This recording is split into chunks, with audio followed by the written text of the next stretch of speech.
Bendize, ó minha alma, ao Senhor, e não te esqueças de nenhum de seus benefícios.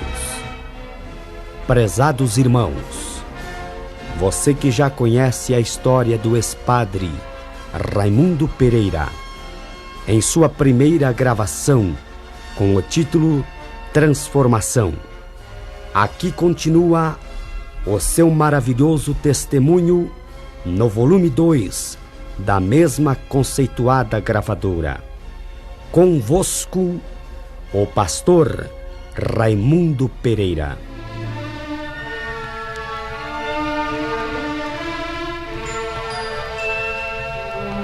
E a gloriosa paz de nosso Senhor e Salvador Jesus Cristo alcance a cada ouvinte nesse instante. Gostaria de, na continuação, gravando o segundo volume, para todos que já conhecem o primeiro, que é Transformação, nós estamos continuando contando a história da minha conversão a Cristo. Vocês, prezados ouvintes que já nos conhecem, sabem que eu sou aquele padre que aceitou Jesus Cristo na 8ª Conferência Mundial Pentecostal. Nós nos convertemos em 2 padres. Um hoje chama-se Geraldo Margella e reside na cidade de Recife. Mas eu gostaria de continuar contando algumas experiências em relação aos trabalhos evangelísticos no Brasil. Nós que já sabemos de sua conversão, alguma experiência importante que ainda não contou no outro LP, mas gostaria de frisar nesta gravação? Gostaria, por exemplo, de contar o meu trabalho missionário entre os índios. Aqui em São Paulo, visitando uma igreja evangélica, o Senhor Jesus Cristo falou comigo através de uma profecia, usando uma irmã da igreja, me falando que eu deveria ir pregar entre os índios Gaiacós, em Amazonas. Eu, ouvindo aquela profecia, eu já que tinha chamada de Deus para a obra de evangelização, o desejo do meu coração sempre foi pregar a palavra de Deus, e sabendo que os índios também são seres humanos, eu tinha um desejo ardente de pregar entre eles. E agora, com essa profecia, eu fiquei pensando, só que entrou dúvidas em meu coração, e eu esperei a segunda profecia, a qual em uma outra igreja evangélica eu ouvi. Também não atendendo, pensando que fosse talvez carnalidade do profeta, eu apelei para a terceira, para a quarta e finalmente para a 5ª profecia.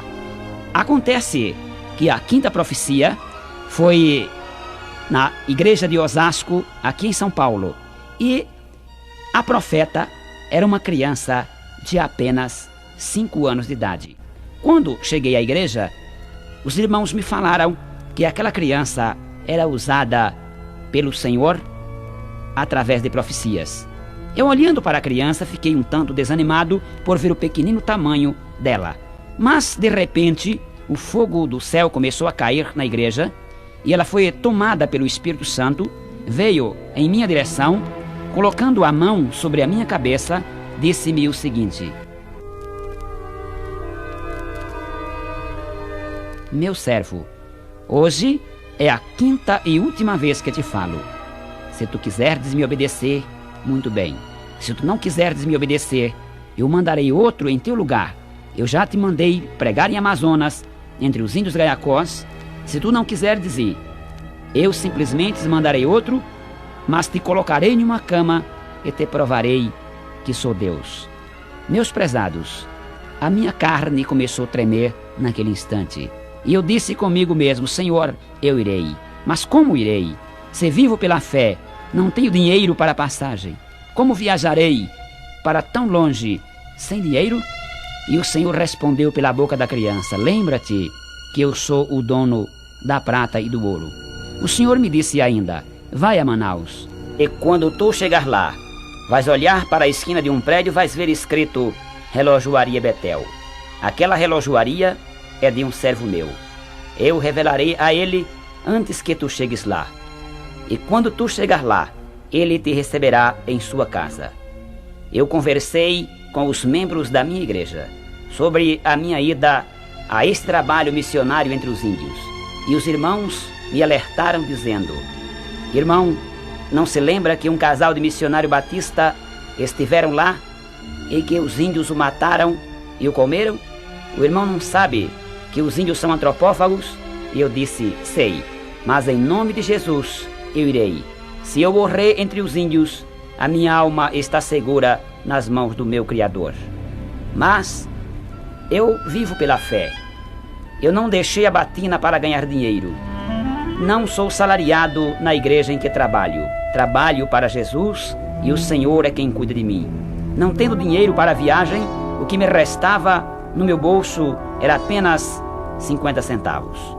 De Santo Amaro, a rodoviária de São Paulo custava 45 centavos. Chegando à rodoviária, me informando sobre passagens para Manaus, fui informado que havia um ônibus que fazia Brasília via Manaus e que só restavam para aquele horário 2 passagens. E o agenciador me informou: só irá ter outro ônibus às 23 horas, seja 11 horas da noite. Ele disse: o senhor vai reservar agora? Eu disse: daqui a pouco. Fui para um lado e perguntei ao Senhor: Senhor, tu me disseste que és dono da prata e do ouro. Estou aqui, Senhor. Preciso viajar. Não tenho dinheiro. Não vou voltar para minha casa sem dinheiro e dizer que tu não me preparaste o dinheiro da passagem. Meus prezados, momentos depois, percebi que se aproximava de mim um senhor que chegava à rodoviária portando nas mãos 2 malas. Aquele senhor me olhando, eu de terno preto, de colete clerical, aquele senhor me perguntou: o senhor é padre? E eu disse: não, senhor, eu sou ex-sacerdote, hoje sou pregador do Evangelho. E ele me disse: para onde o senhor vai? E eu, em rápidas palavras, disse a ele que estava de viagem a Manaus, em Amazonas, onde ia pregar entre os índios, a tribo dos Gaiacós, a qual Deus me havia enviado, mas não sabia se ia, porque estava sem dinheiro para a passagem, pois vivia pela fé. E aquele moço me pediu uma prova, se realmente eu era um pregador do Evangelho. E eu, tirando os meus documentos, lhe provei que realmente era um pregador do Evangelho. Meus prezados, quando ele viu, ele disse: eu lhe pergunto para me certificar, mas o problema é o seguinte: a minha esposa ia viajar comigo para Brasília, mas na última hora ficou doente e eu vou perder a passagem dela. E por perder, então eu lhe dou, por certo foi Deus que já a preparou. Quando entregou a passagem em minhas mãos, eu fiquei emocionado e comecei a chorar e falar em línguas e disse com ele, pois já faltavam apenas 10 minutos para entrarmos no ônibus e viajarmos. Sem poder me conter, continuava chorando. E ele me perguntou: moço, por que chora? Estás preocupado com a alimentação? Eu também pagarei. Afinal de contas, viajamos e chegamos em Brasília. Descendo na rodoviária em Brasília, ele foi ao guichê, comprou uma passagem a Manaus e, colocando a mão em seu bolso, me deu a quantia de 100 cruzeiros, pois naquela época muito representava. E eu viajei para Manaus. Chegando na rodoviária de Manaus, sem contar os detalhes do caminho, quando desci na rodoviária, olhei para a minha esquerda como quem perguntasse para o velho Tomé que está dentro de nós. Eu disse: Senhor, será que realmente a relojoaria Betel está ao alcance da minha visão? E para surpresa minha, eu percebi a relojoaria Betel. E para lá me dirigi emocionado, porque vi que era a mão de Deus me acompanhando.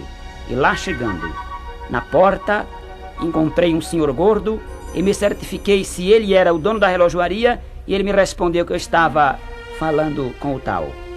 E eu contei a ele o porquê estava ali em Manaus e qual era a missão que me levara até ali. E ele me disse: meu irmão, esta madrugada, enquanto eu orava, Deus me revelava que um missionário chegava e dizia a mim que iria pregar entre os índios, e agora o irmão chega a esta hora, o irmão é o homem que Deus me revelou. Me recolheu em sua casa. Meus prezados irmãos, Deus muito nos abençoou ali na cidade de Manaus. Eu fui conduzido por aquele irmão à igreja daquela cidade. Chegando lá, o pastor me perguntou, após saber da missão a qual me levava àquela cidade e às matas de Amazonas. Ele me perguntou: irmão, você fala a língua dos Gaiacós?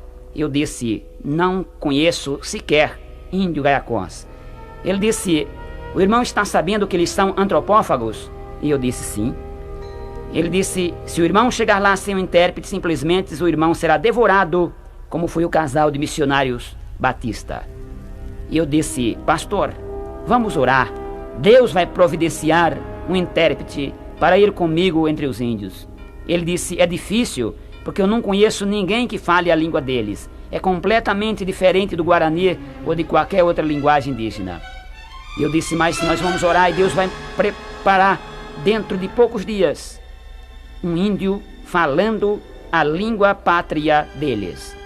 Meus prezados, eu pedi ao círculo de oração daquela cidade que orasse para que Deus providenciasse um índio Gaiacó convertido.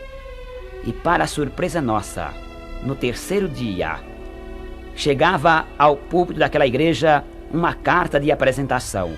E quando o pastor leu a carta, disse: irmão, é este homem, o dono desta carta. Pelo jeito deve ser indígena. Eu disse: pastor, eu irei saber se realmente é. Descendo ao meio da igreja, lá me certifiquei que aquele irmão, para surpresa nossa e glória de Deus, era um índio Gaiacó convertido. Conversando com ele, ele disse que havia sido pego enquanto criança e era domesticado, e para a glória de Deus, crente em Jesus Cristo. Meus prezados, Deus preparou aquele índio. Eu convidei a ele para que ele fosse comigo até a divisa de Amazonas com o Pará, à beira do Rio Negro, e ele disse para mim que iria comigo. Eu fiquei feliz. Voltei e, junto com a igreja, fizemos uma oração a Deus agradecendo pela providência que Deus havia tomado. 3 dias depois, a igreja, através de um jipe, nos conduziu até a beira do Rio Iririê, próximo ao Rio Negro, dentro de Amazonas. 300 quilômetros abaixo de Manaus, bem na divisa do Pará, onde está até hoje localizada a tribo dos Gaiacós. Reverendo, como foi a receptividade entre os índios? Como eles lhe receberam? Houve algum imprevisto? Por exemplo, quando o jipe da igreja nos conduziu até Iririê, nós descemos, eu e o índio intérprete, começamos a caminhar mata adentro. Eu não tinha a mínima noção de mata. Nós estávamos com uma mochila em nossos ombros. Em nossos ombros estavam algumas peças de roupa. Estávamos calçados de bota, pois lá existem muitas cobras e água. E nós começamos a caminhar. De repente, atravessamos um pequeno córrego cheio de água. E eu perguntei para o índio se eu não tenho a mínima ideia aonde eu esteja. Não sei se para o norte, para o sul, para o leste ou para o oeste. E ele me disse: não se preocupe, porque eu entendo muito bem de mata, fui criado aqui dentro. De repente, nós nos deparamos com algumas marcas nas árvores e ele disse: estamos entrando no território indígena. Se prepare que 2 coisas podem acontecerem. Se os índios caçadores não nos flecharem antes, eles aparecerão aqui e nos prenderão e nos conduzirão à tribo. Nós começamos a ouvir um pequenino barulho entre as folhas e ele disse: vamos parar porque os índios já se aproximam. De repente, apareceram de todos os lados bandos de índios, cerca de uns 400 caçadores, que eles saem de bando e lá no meio da mata se espalham e naturalmente vão caçar cada um para um lado. E quando perceberam que éramos 2 estranhos, principalmente o outro como índio, mas já tinha aspecto estranho, eles nos deteram, falando em sua língua, disseram que precisávamos sermos conduzidos até a tribo. Lá na tribo, nós fomos apresentados ao cacique e ao pajé. O pajé me perguntou o que estávamos fazendo ali. E eu expliquei que a minha missão era pregar a palavra de Deus a eles, pois éramos crentes e estávamos sabendo que eles também eram seres humanos e que precisavam de salvação. E nós tínhamos ido oferecer a eles o Filho de Deus vivo como o único e verdadeiro Salvador. Ele foi consultar aos búzios. Os búzios são o seguinte: é aqueles pequeninos caramujos que existem nas matas, que quase não se dá para notar de tão pequenino que são, e eles usam como buzo, como consultores, colocando no chão uma esteira. Ele jogou como se joga dado, depois pegando novamente, colocou no ouvido e disse que os guias, que lá se trabalha com macumbaria, ele disse-me que os guias estavam dizendo a ele que nós éramos espiães e que o castigo para espião era a morte. E nós fomos amarrados com as mãos para trás em 2 hastes e condenados à morte. E naquela hora, o que Deus fez em seu favor? Meu prezado, amarrado com as mãos para trás como estávamos, houve um milagre extraordinário da parte do nosso Deus.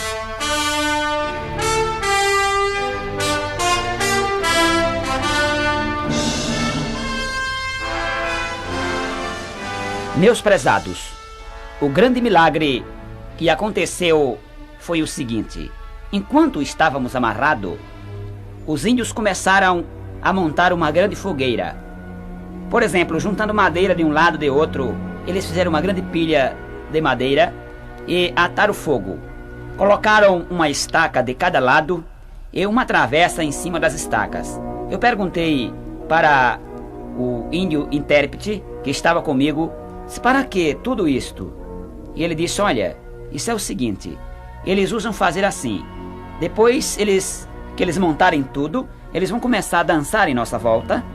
Depois da dança, que o fogo baixar, então eles nos vão colocar para assar.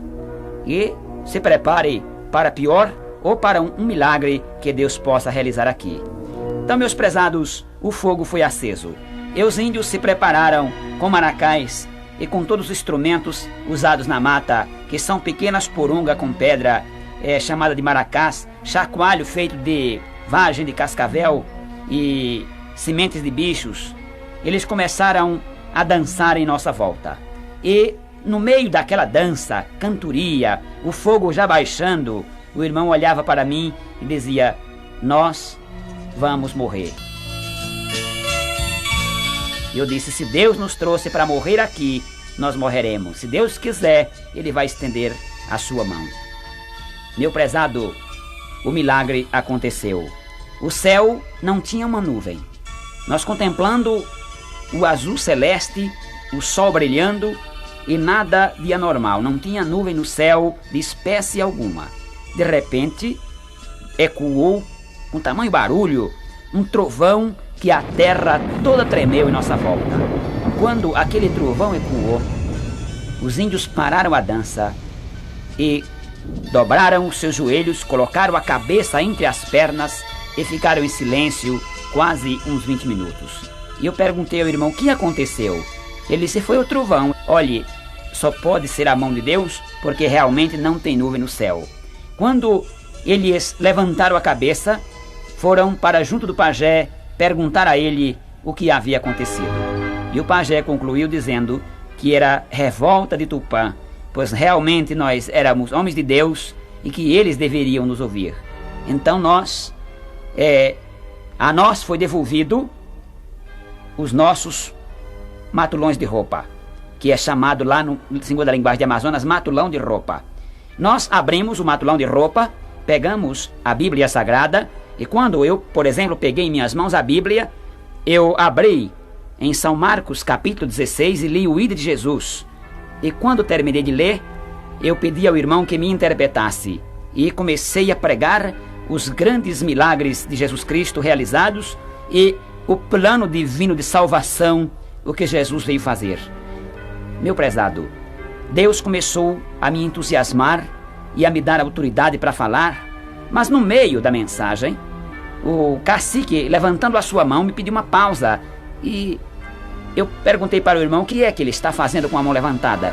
E o irmão me disse: ele está pedindo para falar. E eu disse: pois não, pode me perguntar. E ele disse: este Filho de Deus a quem você se refere, realmente ele cura? E eu respondi afirmativamente: sim, ele cura. E ele disse: se ele cura, então eu quero que ele cure a minha mulher, que está desenganada por nós. Eu disse, me leve a ela e o Senhor vai operar um milagre na vida dela.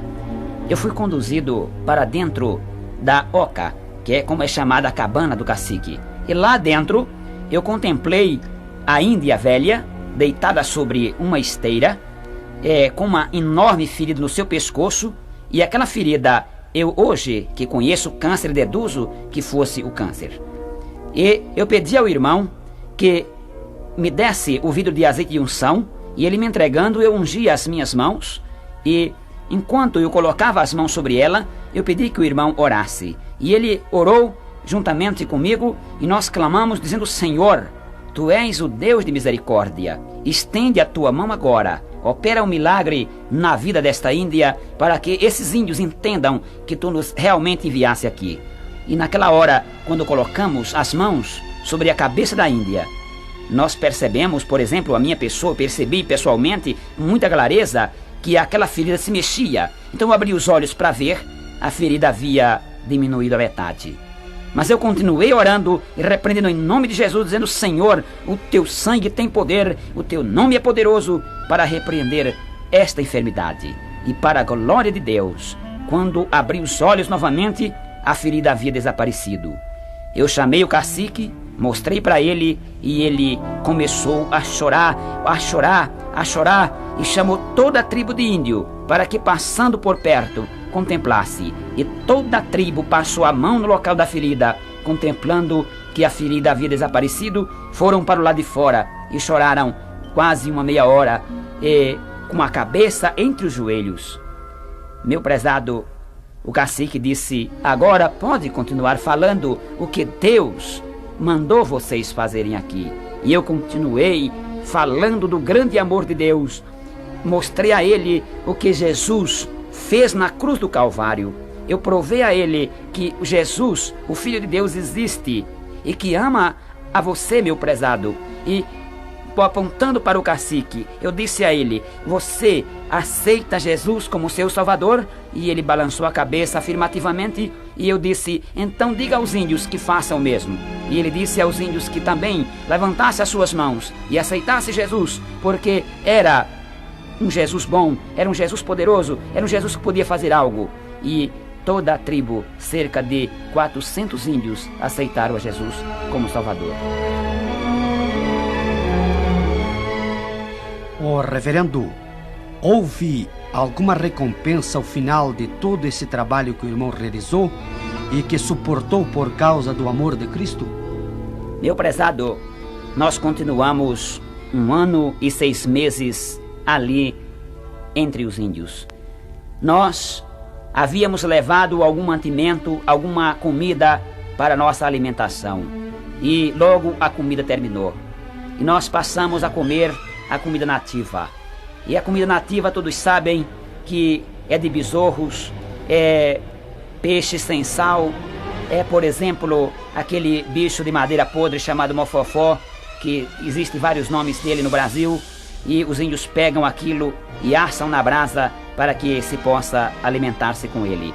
E a comida mais, por exemplo, nutritiva é raízes de pau, folhas de pau, é sopa feita de mandioca, porque lá se lava a mandioca, faz sopa de mandioca, mandioca cozida sem sal, ainda é uma alimentação mais ou menos. Mas quando se apela, por exemplo, para a cobra, que se pega a cobra, a cascavel, por exemplo, lá se devora a cascavel, e nós nos alimentamos de cascavel, nos alimentamos de peixe sem sal, nos alimentamos de gavião, nos alimentamos de mofofó, nos alimentamos de minhocão de brejo, e enfim, caças sem sal.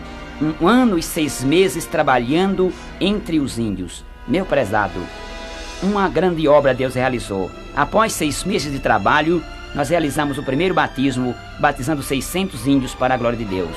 Hoje, lá em Amazonas, hoje na tribo dos Gaiacós, existem 4.000 índios convertidos. O cacique, ele esteve na cidade de Santo André, pregando a palavra de Deus em várias igrejas e testemunhando estes acontecimentos, que era antropófago e que hoje é liberto por Jesus Cristo.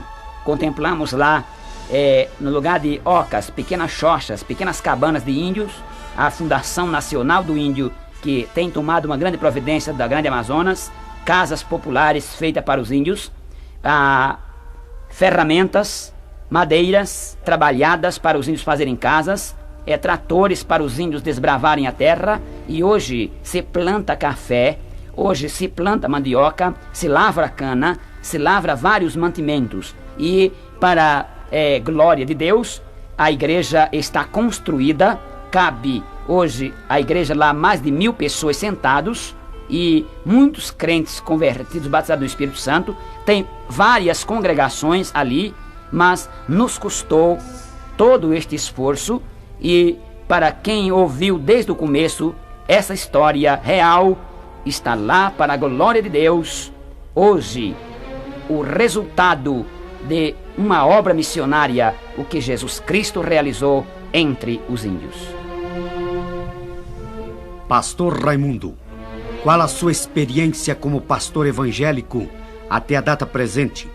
Entre as grandes bênçãos, poderia citar uma das mais importantes, o que mais lhe impressionou? Meu prezado, por exemplo, através dos anos de trabalhos evangelísticos aqui no Brasil e no mundo, Deus tem operado milagres extraordinários. Deus vem batizando com o Espírito Santo, curando os enfermos e operando milagres extraordinários entre o povo. Por exemplo, houve um senhor que esteve procurando cura em vários espíritas famosos da Grande São Paulo. Como já havia sido aprovado pela medicina, um tumor maligno em seus intestinos. E aquele espírita forjou, extraído aquele tumor daquele senhor. Mas o tumor continuou. Nós ficamos sabendo deste fato, e certo dia o Senhor compareceu em uma campanha nossa e pediu que orássemos por ele. E quando oramos para a glória de Deus, ele vomitou pela boca o tumor, estação comprovadamente pela medicina. Na cidade de Guarulhos, também houve um milagre extraordinário. As rádios e jornais de São Paulo tomou conhecimento daquela criança que sofria com 25 agulhas sobre o seu corpo.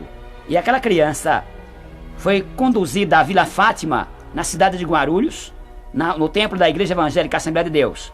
E Deus, nos usando para orar por ela, nós oramos, e as agulhas, as 25 agulhas, saíram através do umbigo daquela criança. Ela está lá, os seus parentes ainda hoje residem em Vila Fátima e comprovaram este milagre. Outros também conhecem aquela criança que os jornais noticiaram, que nasceu em formato de sapo. A criança tinha 90% de sapo e 10% de ser humano.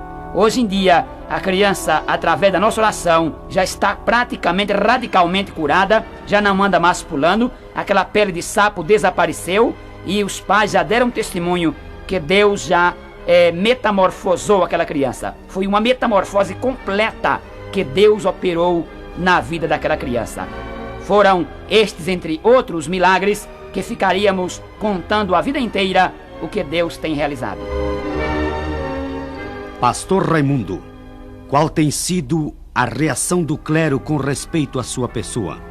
Meu prezado, tenho sofrido imensamente a perseguição do clero.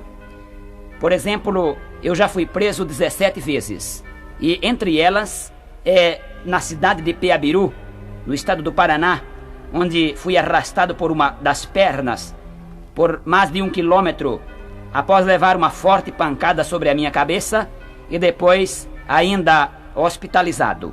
Deus estendeu a mão e me salvou das mãos deles. Mas entre estas, por exemplo, eu fui preso na cidade de Joinville, em Santa Catarina, e acusado de sérias coisas entre o clero. Por exemplo, até o dia de hoje, eles vivem me ameaçando através de telefonemas anônimos, cartas anônimas, e ameaçando a minha vida. Mas Deus até aqui tem me poupado. Meu prezado, todos aqueles que se dedicam a pregar a palavra de Deus, deixam a mentira para abraçar a verdade, sofrem as consequências. Mas Jesus disse: e conhecereis a verdade, e a verdade vos libertará. Hoje eu sou um liberto por Cristo, não sou mais escravo da mentira, nem da idolatria, nem da feitiçaria. Pela grande misericórdia de Deus, sou pregador da palavra de Deus, anunciando ao mundo que Jesus Cristo salva, cura e liberta. Nós encontramos no Evangelho de São Marcos 16, a partir do versículo 15 em diante, o ide de Jesus. Ele disse: ide por todo o mundo, pregai o Evangelho a toda criatura. Quem crer e for batizado será salvo. Quem, porém, não crer, será condenado. E o Senhor continua dizendo: e estes sinais seguirão aos que crerem. Em meu nome expulsarão os demônios, falarão novas línguas, pegarão em serpentes, e se beberem algumas coisas mortíferas, não lhes fará dano algum. E porão as mãos sobre os enfermos e os curarão. E a oração da fé salvará o enfermo. Prepare-se agora para a oração de poder que fará em seu favor o reverendo Raimundo Pereira.